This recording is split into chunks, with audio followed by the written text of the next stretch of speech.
Avant de plonger dans cette histoire incroyable, pensez à vous abonner à la chaîne et à activer la cloche. Ici, chaque récit a quelque chose à dire, et vous ne voudrez pas en manquer un seul. Dans une école privée huppée de New York, nichée au cœur de l'Upper East Side, les matinées et les fins de journée ressemblaient à un défilé discret d'élégance et de pouvoir. Les SUV noirs s'arrêtaient avec précision, les chauffeurs ouvraient les portières, et les mères impeccablement maquillées descendaient, arborant des sacs de créateurs et des talons qui ne touchaient presque jamais la poussière du trottoir. Dans cette jungle polie de privilèges, les regards étaient des armes silencieuses.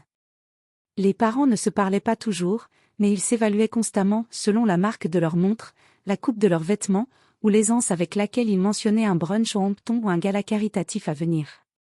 Parmi eux se tenait Lorraine Whitman, la maîtresse du petit Jake, un garçon vif de 8 ans. Lorraine, dans la quarantaine affirmée, était une femme élégante, intelligente, mais dont l'humour tranchant et l'arrogance savamment dosée la rendaient redoutée autant qu'admirée. Elle enseignait à l'école depuis près de 10 ans et avait su tisser un réseau étroit avec les mères les plus influentes.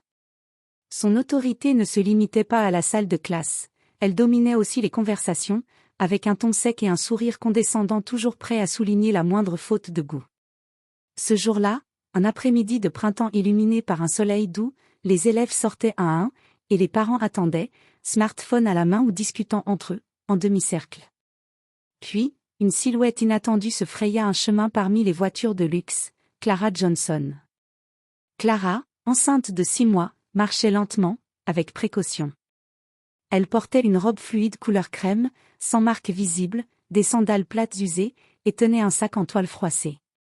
Ses cheveux étaient attachés simplement en chignon, et son visage, sans maquillage, était tiré par la fatigue.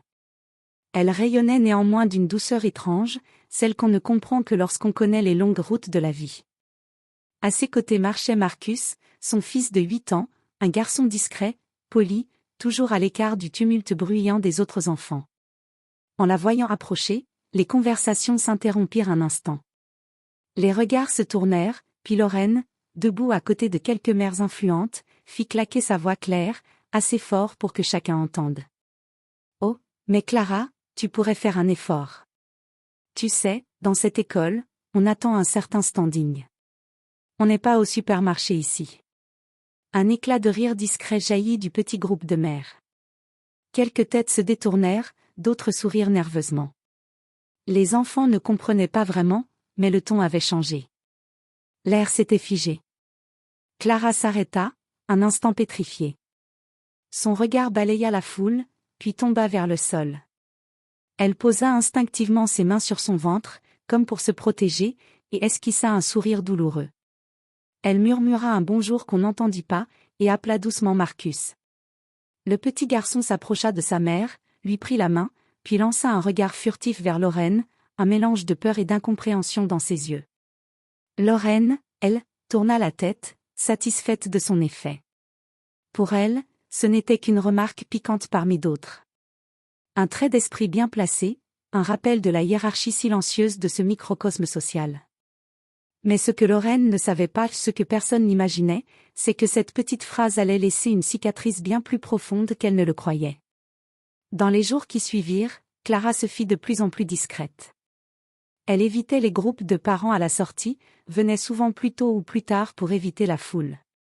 Lorsqu'on lui adressait la parole, elle répondait avec politesse, mais sans jamais engager la conversation. Les regards, eux, étaient devenus plus francs. Certains curieux se demandaient qui elle était vraiment. D'autres supposaient qu'elle n'était qu'une mère isolée, peut-être sans emploi, ou une épouse entretenue, loin des standards d'élégance de l'établissement. On se mit à chuchoter son nom dans les couloirs, à inventer des histoires. L'humiliation s'était propagée comme une traînée de poudre, transformée en murmure collectif. Mais pendant que les rumeurs circulaient, Clara, elle, préparait quelque chose. En silence. Avec la patience d'une femme qui sait que la vérité finit toujours par éclater et que parfois, le plus grand raffinement, c'est de ne rien avoir à prouver tout de suite. Quelques semaines plus tard, l'administration de l'école convoqua une réunion exceptionnelle, une sorte d'assemblée générale hors calendrier habituel. L'invitation, transmise par courriel et confirmée par téléphone, stipulait que la direction souhaitait aborder l'image de l'école, la cohésion entre familles et les valeurs humaines au sein de notre établissement. Les parents, curieux, affluèrent. Certains, intrigués, pensaient à une nouvelle campagne de levée de fonds. D'autres, plus cyniques, y virent un coup de communication. La grande salle polyvalente de l'école fut réaménagée pour l'occasion. Des chaises en velours bleu nuit avaient été disposées en arc de cercle autour d'un petit pupitre en bois sombre, surélevé par une estrade. Des lumières tamisées donnaient à la pièce une atmosphère à la fois solennelle et feutrée. Ce soir-là, Clara Johnson arriva, non pas en retrait comme à son habitude, mais droite, confiante, et rayonnante d'une dignité calme. Elle portait une robe longue bleu saphir qui épousait délicatement ses formes, et soulignait son ventre arrondi avec élégance. Ses cheveux, autrefois noués à la hâte, étaient relevés en un chignon sophistiqué, laissant apparaître une nuque dégagée et affirmée. Autour de son poignet brillait un discret bracelet en or blanc. À son bras se tenait David Johnson. Ce nom seul fit murmurer plusieurs mères. Certaines chuchotèrent, visiblement troublées. David Johnson, l'homme qu'on voyait à la télévision, invité dans des conférences TED, salué dans le New York Times pour ses projets philanthropiques. Un visionnaire, président de la Johnson Global Initiative, propriétaire de start-ups à succès, d'un empire technologique, et époux de Clara. Lorsqu'ils avancèrent ensemble vers l'estrade, un silence se fit. On n'entendait plus que les cliquetis des téléphones qu'on rangeait rapidement et les respirations suspendues. Même Lorraine, assise au premier rang, le dos droit, sentit une sueur froide lui glisser dans le dos. Clara prit la parole. Sa voix était posée, ni accusatrice, ni tremblante. Elle dominait la salle non par le ton, mais par la vérité contenue dans chaque mot. Merci à tous d'être présents. J'aimerais partager avec vous un peu de ce que je suis. Oui, je suis enceinte. Et oui, je suis fière de l'être.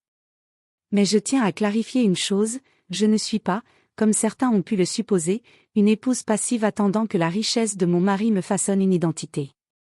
Elle marqua une pause. Le silence était presque sacré. Tous les regards étaient tournés vers elle. Même les plus sceptiques semblaient retenir leur souffle. Elle se tourna légèrement vers David, qui posa une main rassurante sur son dos. Il hocha la tête, avant de s'adresser à la salle d'une voix calme, presque douce. Clara n'est pas seulement ma femme. Elle est ma partenaire, mon égale, mon moteur. Nous avons cofondé ensemble la Clara et David Foundation, qui, à ce jour, a permis de financer plus de 50 écoles dans des quartiers défavorisés, de loger des centaines de familles, et de lancer plusieurs programmes d'accompagnement pour les mères seules. Puis, Clara sortit de son sac une chemise de cuir, en tira une pile de documents reliés, des extraits de presse, des rapports d'activité, des photos de chantier, de rencontres dans des foyers, de conférences, où elle apparaissait, non pas dans l'ombre de son mari, mais en première ligne. Elle les déposa lentement sur le pupitre. Je suis née dans le Bronx, dans une famille qui n'a jamais mis un pied dans une école privée. J'ai dû travailler dur, 2 fois plus que d'autres, pour atteindre ce que certains ici tiennent pour acquis. Et je ne laisserai jamais une remarque sur mes vêtements ou mon apparence effacer tout ce que j'ai construit. La salle resta figée. Certains parents baissaient la tête, d'autres échangeaient des regards honteux. Les visages maquillés d'assurance devenaient pâles sous la lumière. L'arrogance fondait lentement, remplacée par une gêne croissante. Lorraine, immobile, le regard fixé sur Clara, sentit un poids lui écraser la poitrine. Ce n'était plus la Clara discrète qu'elle avait ridiculisée. C'était une femme forte, digne, admirée. Une femme qu'elle avait humiliée publiquement, par ignorance et par cruauté sociale. Elle sentit sa gorge se nouer. Ses doigts crispés sur le bord de son sac à main. Jamais elle ne s'était sentie aussi petite. Aussi fautive. Après la réunion, alors que les parents quittaient la salle, certains plus silencieux que d'habitude, Clara demeura encore quelques instants près de l'estrade. Elle parlait doucement avec une bénévole de leur fondation, recueillant quelques derniers documents. Puis, d'un pas serein, elle descendit les marches et se dirigea vers Lorraine, toujours assise au premier rang. Lorraine ne s'était pas encore levée. Son visage habituellement ferme semblait fléchi, presque fragile. Les mots de Clara résonnaient encore dans sa tête, comme une claque qu'on reçoit sans bruit, mais qui marque longtemps. Clara s'approcha sans agressivité, les mains posées sur son ventre comme pour épuiser une paix intérieure. « Je ne vous en veux pas, Lorraine, dit-elle d'un ton bas mais clair. Mais j'espère sincèrement qu'à l'avenir, vous choisirez de regarder un peu plus loin que les apparences. On ne sait jamais ce que quelqu'un traverse, ce que son silence contient, ou ce que son humilité dissimule. » Lorraine leva les yeux vers elle, émue. Elle resta un instant figée, le souffle coupé par la simplicité désarmante de ses mots. Elle aurait pu se justifier, se défendre, évoquer la pression, l'environnement, l'habitude, mais rien de tout cela ne semblait avoir de poids, maintenant. Elle inspira profondément. « Clara !» murmura-t-elle, se levant. « Vous m'avez appris plus que je ne pensais recevoir ce soir. J'ai été injuste. Mes paroles ont été cruelles, gratuites.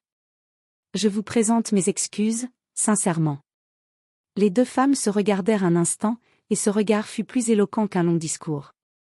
Clara inclina légèrement la tête, puis posa une main brève mais bienveillante sur l'avant-bras de Lorraine. « Je vous remercie de vos mots. Ce n'est jamais trop tard pour apprendre. » Dans les semaines suivantes, quelque chose changea dans l'atmosphère de l'école. Ce n'était pas spectaculaire, mais sensible, comme si une brise nouvelle avait traversé les couloirs. Les regards devinrent moins tranchants, les sourires plus sincères. Des parents autrefois distants vinrent parler à Clara, non plus par curiosité ou politesse, mais par vrai respect. Elle fut invitée à siéger au comité de développement de l'école, participa à une levée de fonds pour équiper des écoles publiques de Brooklyn, et mena des ateliers sur l'inclusion sociale, où elle expliquait, sans jamais se plaindre, ce que signifiait grandir sans rien et choisir de ne pas haïr. Lorraine, de son côté, avait profondément changé.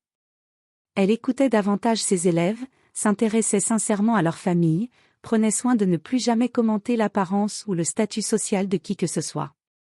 Une fois, elle raconta à ses collègues que son plus grand apprentissage ne lui venait pas d'un manuel pédagogique, mais d'une femme en robe simple, enceinte, qu'elle avait blessée par une remarque méprisante. Quelques mois plus tard, par un matin doux et lumineux de fin d'automne, Clara donna naissance à une petite fille, nommée Hope. À l'hôpital privé, dans une chambre paisible où flottait une odeur de fleurs blanches et de vanille, plusieurs proches vinrent la féliciter. Et parmi eux, timidement mais avec sincérité, entra Lorraine, un petit bouquet à la main. Elle s'approcha du berceau, regarda le bébé endormi dans les bras de sa mère, et sourit. « Elle est magnifique. » souffla-t-elle. « Et son prénom ? Hope. Il lui va parfaitement. » Clara hocha la tête, émue. C'est ce que cette rencontre m'a laissé, de l'espoir. Même dans les cœurs les plus fermés, il reste de la place pour le changement. Lorraine, les larmes aux yeux, s'assit doucement près du lit, puis murmura avec un sourire tremblant. Merci de ne pas m'avoir jugé comme je vous ai jugé. Vous m'avez tendu la main là où j'aurais mérité qu'on me tourne le dos.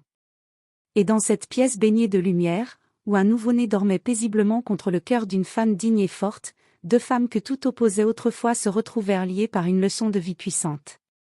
Que la vraie grandeur ne se mesure jamais à l'apparence, mais au courage d'aimer et de pardonner.